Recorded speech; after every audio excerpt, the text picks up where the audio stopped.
Assalamualaikum warahmatullahi wabarakatuh. Selamat pagi anak-anak. Bagaimana kabarnya hari ini? Baik-baik saja bukan? Alhamdulillah. Tetap semangat ya anak-anak ya. Baiklah, pada video pembelajaran kali ini kita akan belajar bersama-sama tema 2, subtema 2, pembelajaran ketiga. Untuk muatan pelajaran kali ini, yaitu ada muatan yang pertama ada bahasa Indonesia, yang kedua ada muatan pelajaran IPA. Untuk muatan pelajaran bahasa Indonesia, kita akan melengkapi peta pikiran dengan kalimat efektif.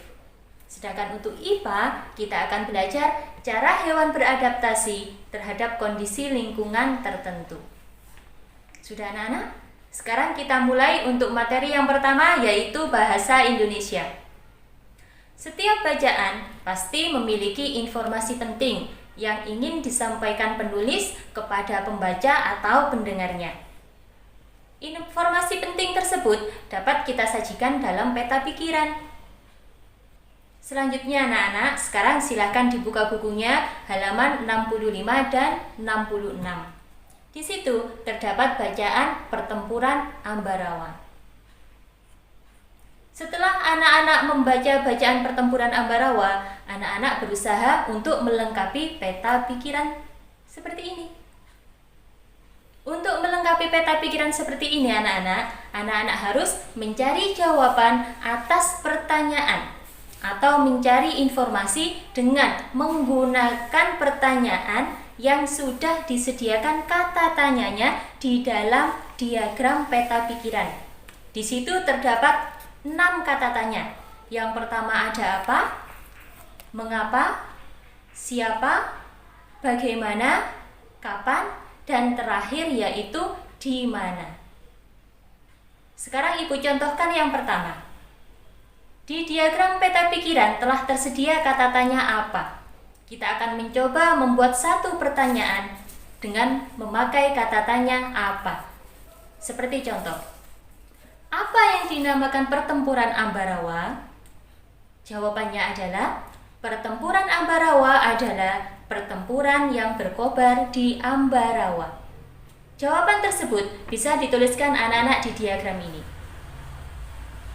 Contoh yang kedua, kita menggunakan pertanyaan mengapa.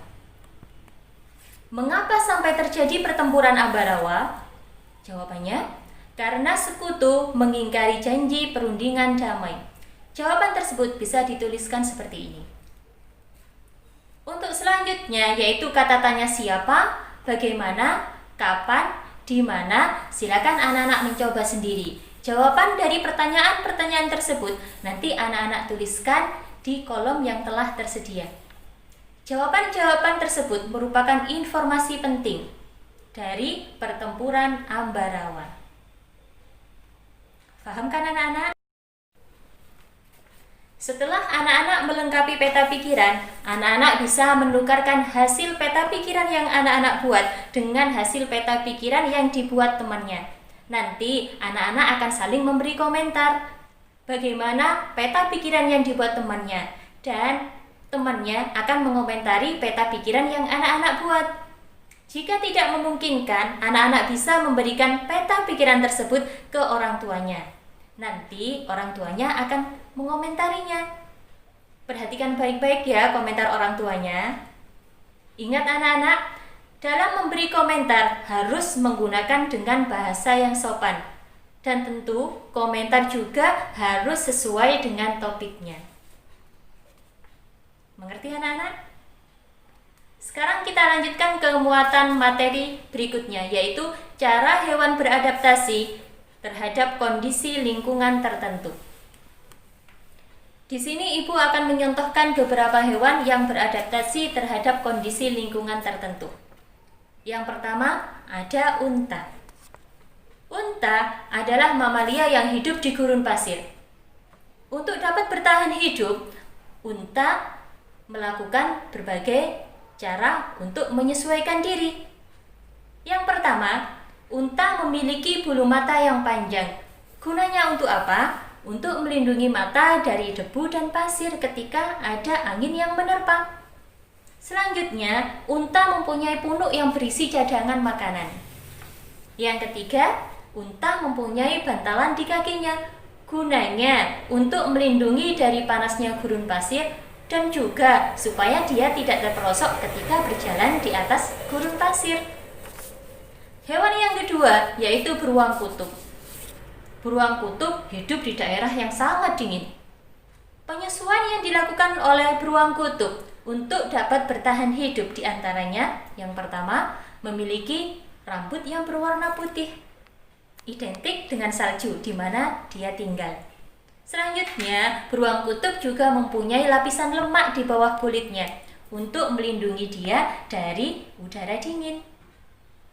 Hewan yang ketiga yaitu ada kelelawar. Kelelawar biasanya hidup di gua-gua yang gelap. Kelelawar menyesuaikan diri terhadap lingkungannya dengan memiliki kemampuan, yaitu kemampuan ekolokasi. Apa itu ekolokasi? Ekolokasi adalah kemampuan hewan untuk menentukan keadaan lingkungan dengan menggunakan bunyi pantul atau sistem sonar. Hal itu menyebabkan kelelawar tidak akan tertabrak oleh benda-benda di sekitarnya meskipun dia mencari makan pada malam hari di tempat yang gelap gulita. Hewan selanjutnya yaitu burung hantu. Burung hantu memiliki penglihatan dan pendengaran yang tajam dan sangat peka, sehingga memudahkan mencari makan pada malam hari. Satu lagi yang dimiliki oleh burung hantu, dia mempunyai leher yang lentur, sehingga dia bisa menggerakkan kepalanya ke segala arah.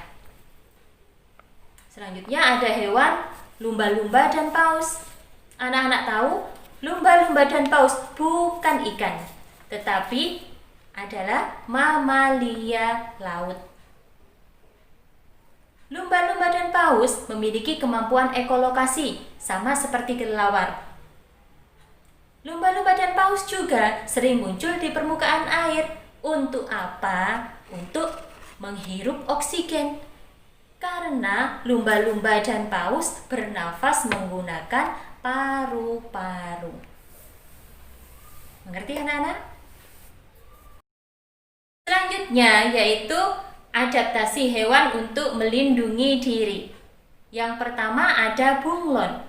Bunglon mempunyai kemampuan mimikri, yaitu mengubah warna tubuhnya sesuai dengan warna lingkungan sekitarnya. Hewan selanjutnya yaitu ada cicak dan kadal. Cicak dan kadal mempunyai kemampuan autotomi, yaitu memutus sebagian anggota tubuhnya, tepatnya ekornya. Ada walang sangit, mengeluarkan bau sangit atau bau menyengat. Dengan bau menyengat ini, musuhnya akan menjauh darinya. Ada walang daun, mempunyai bentuk dan warna seperti daun, sehingga musuh kesulitan mengetahui keberadaannya. Singa dan harimau mempunyai kuku dan gigi yang tajam. Kambing, kerbau, kijang mempunyai tanduk yang runcing dan digunakan biasanya dalam bertarung. Selanjutnya ada kalajengking, kelabang, dan lebah. Melindungi diri dengan mengeluarkan zat beracun melalui sengatnya. Ada siput, melindungi diri dengan memasukkan tubuhnya dalam cangkang atau di dalam rumahnya. Musang dan kumbang, melindungi diri dengan berpura-pura mati, tidak bergerak sama sekali. Landak memiliki duri-duri yang tajam. Cumi-cumi mengeluarkan tinta hitam. Dan juga cumi-cumi dapat mengeluarkan cahaya dari tubuhnya.